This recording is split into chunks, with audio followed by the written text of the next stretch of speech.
화면 좀 띄워주세요.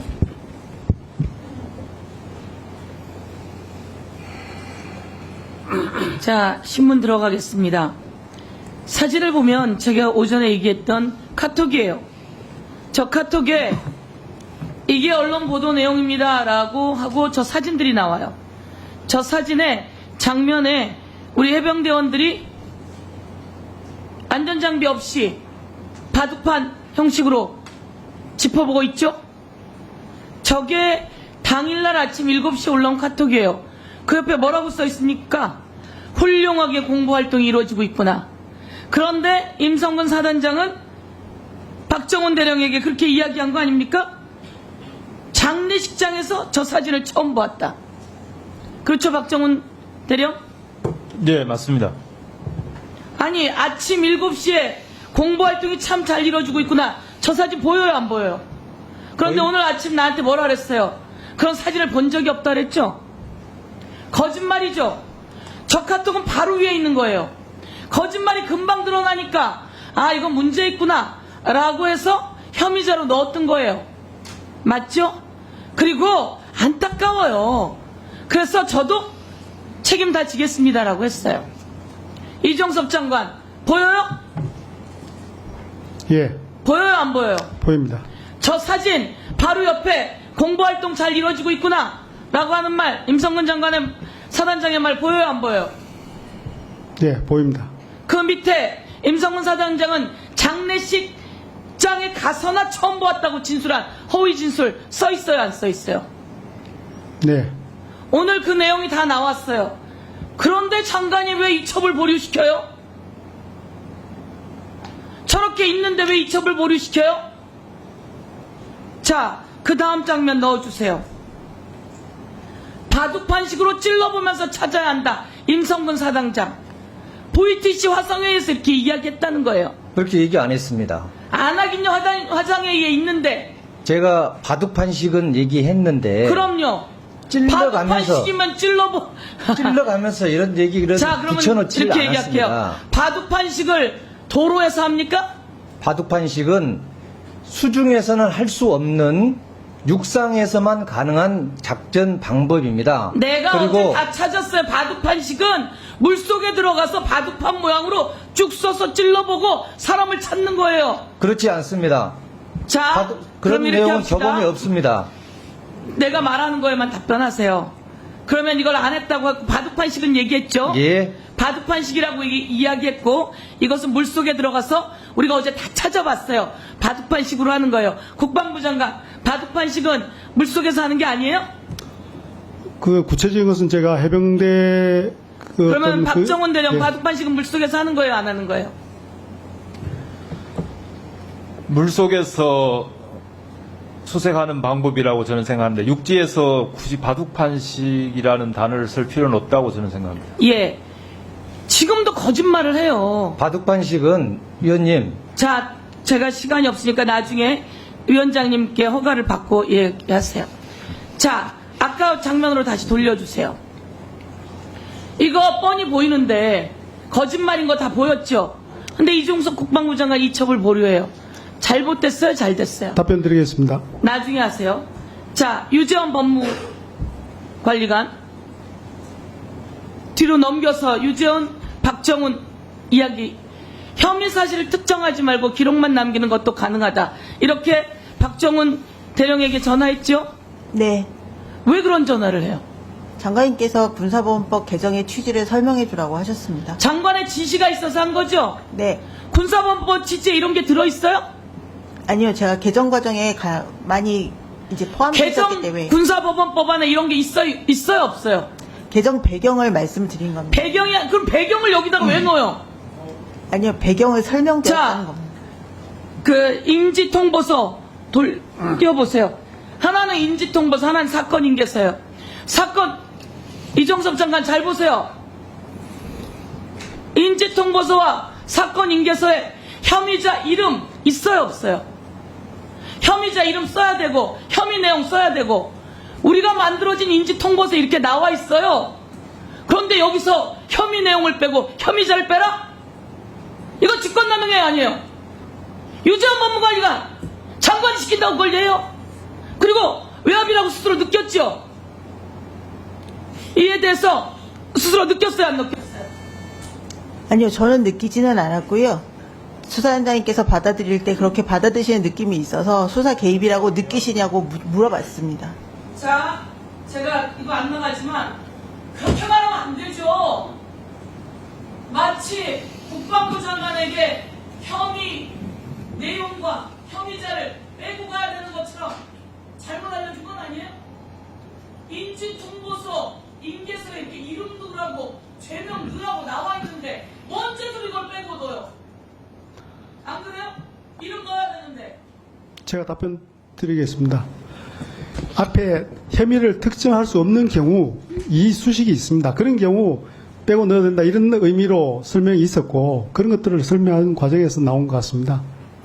그리고 아까 제가 왜 이첩보류 배경 말씀하신 이런 걸 알면서도 이첩보류 했냐고 말씀하셨는데 이첩 보류할 때 제가 염두에 둔 것은 사단장은 염두에 두지 않았고 제가 보고받을 때 이야기했던 여단장하고 그 현장에서 통제했던 세 사람에 대해서 염두에 두고 재검토를 했던 겁니다. 있음에도 불구하고 보류 지시했으니 이종섭 장관은 불법이에요.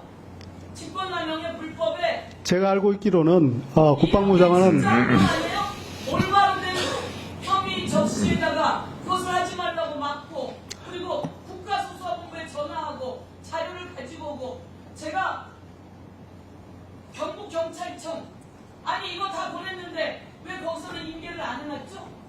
들고 있다가 다시 돌려준 거 아니에요? 경북경찰 측에도 압력이 들어간 거예요. 알아요, 몰라요? 제가 지시한 것은 자, 발언을 좀 정리해 주세요. 예, 정리하는데 국방부 장관 제가 한 겁니다. 제가 한 겁니다. 범죄자인 거 알죠? 제가 그래서 출국금지된 거 알죠? 그럼에도 불구하고 우주로 도망갔어요. 그래서 국민당이 총선에 참패한 거예요. 출국금지된 범죄자예요. 아시겠어요? 대한민국의 국가 안보를 농단하고 있는 아주 가장 큰 범죄 혐의자예요. 제가 알고 있기로는 출국 금지됐다고 범죄자로 단정하는 것은 아니라고 생각합니다. 이종섭 증인, 예. 예, 술 마시고 운전해도 음주운전은 아닐 수 있어요. 예, 본인 발언은 그런 성격이에요. 김규현 참고인 손 드셨는데 혹시 발언할 거 있습니까? 그러니까 인지랑 이첩 이 부분에 네? 관해서 발언대로 잠깐 나오세요.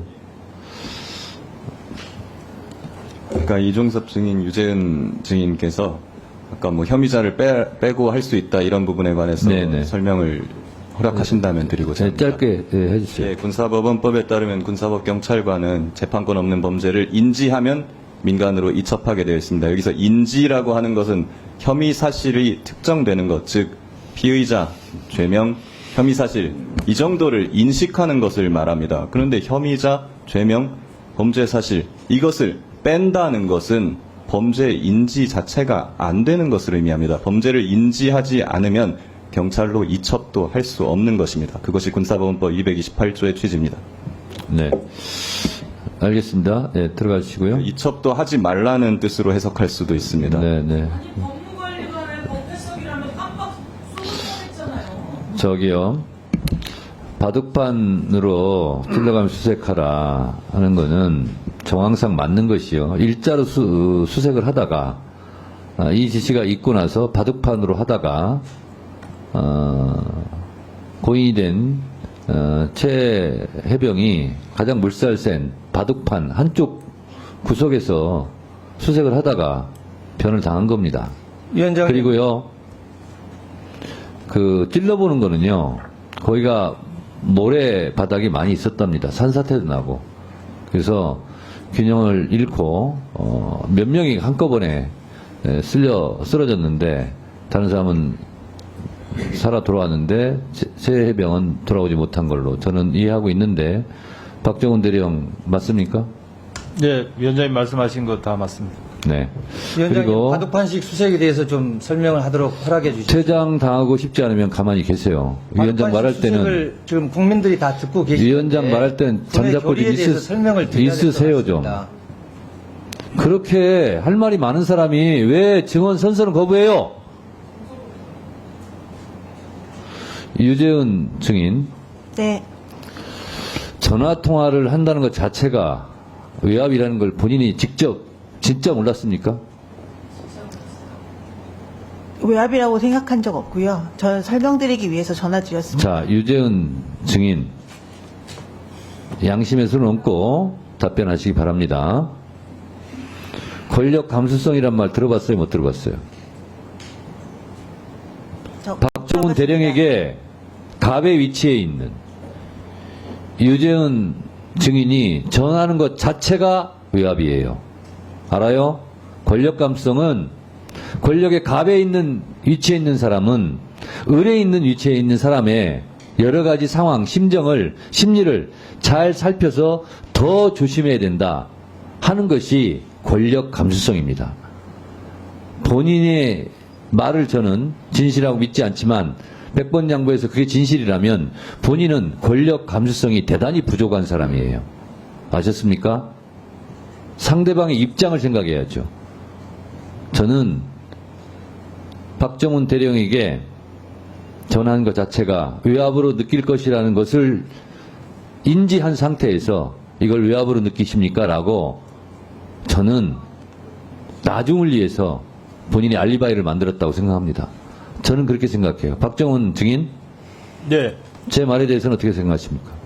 저는 명백하게 외압으로 느꼈고 그래서 저한테 이런 얘기하는 거 굉장히 위험한 발언이다. 조심했으면 좋겠다는 말까지도 했습니다. 유재은 증인, 우리가 있잖아요. 성희롱이나 성추행은요, 행위를 한 사람 중심이 아니라 피해를 당한 사람 중심입니다. 아셨어요? 나는 그런 의도가 없었다 할지라도 상대방이 기분 나쁘고 모욕감을 느꼈으면 성희롱이 되고 성추행이 되는 거예요. 본인은 수사위압이라고 느끼지 않았다고 지금 강변하고 있지만 직접 그 전화를 받은 박정훈 수사단장이 외압으로 느꼈다고 느끼는 것은 그건 수사위압인 겁니다. 아셨습니까? 유재은 증인, 네. 본인도 가족이 있고 다 그런 관계에 있을 거라고 믿습니다. 부끄럽지 않게 언행해 주시기 바랍니다. 위원장님, 바둑판식 수색 이성윤 증인 신문해 주시기 바랍니다. 제가 잠깐 그 전에 정리 잠깐만 할게요. 이거는 박정훈 대령이 외압이라고 느끼면 외압이에요. 이게 아니에요. 이거는 이종석 장관이 말 전하라고 지시했고 그걸 가지고 그 힘을 가지고 또 전한 거예요. 그래서 이건 이첩 보루를 위한 작업이었고 알리바이 과정이었고 철저한 외압인 거예요.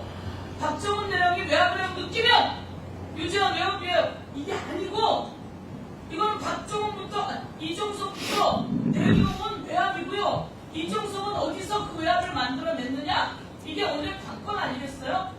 그 관건은 청와대에서 용산에서 대통령실에서 대통령의 경로가 직접 전달되면서 내려온 외압이에요.